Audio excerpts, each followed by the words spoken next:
എന്ത് ചോദിച്ചാലും പഴഞ്ചൊല്ലിലൂടെ മാത്രം മറുപടി പറയുന്ന പഴഞ്ചൊല്ല് പത്മനാഭൻ എന്ന കഥാപാത്രത്തെ നമ്മളിവിടെ പരിചയപ്പെടുകയാണ്. സാഞ്ചേട്ടൻ കഥാപാത്രമായി മാറുന്നു.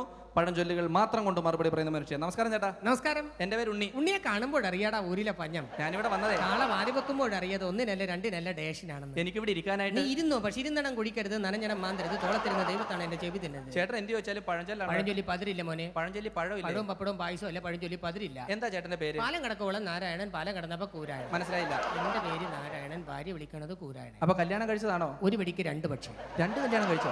എന്നിട്ട് ഒന്നിച്ചാണോ താമസം? അല്ല, ഒരു മുറ്റം രണ്ട് പുര. അപ്പൊ ചേട്ടൻ ഇപ്പുറത്തെ വീട്ടിലെ ഭാര്യയാണോ ഇഷ്ടം, ഇപ്പുറത്തെ വീട്ടിലെ ഭാര്യയാണോ ഇഷ്ടം? അക്കരെ നിൽക്കും വിക്കര പച്ചയെന്ന് തോന്നും, ഇക്കരെ നിൽക്കും എനിക്ക് അക്കരെ പച്ചയെന്ന്. അപ്പൊ ഈ ഭാര്യമാര് ചേട്ടനോട് എന്ത് പറയും? രണ്ട് വഞ്ചി കാലി ചവിട്ടരുതെന്ന് പറയും. കളസം കീറപ്പോലെ. കലസം മാത്രമല്ല, പുതിയ ബെർമുട ഉൾപ്പെടെ കീറിപ്പോ. എന്താ ചേട്ടാ ഈ ഭാര്യമാരുടെ പേരൊക്കെ? ഇരുന്ന കാൽ മൂദേവി, നടന്ന കാൽ ശ്രീദേവി. മനസ്സിലായില്ല.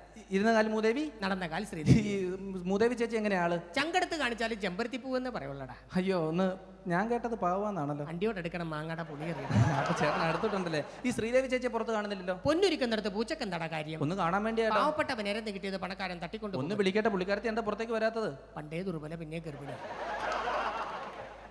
പിന്നെയും ഗർഭിണിയായോ? അണ്ണാമൂത്താലും മരങ്കേറ്റം മറക്കൂ.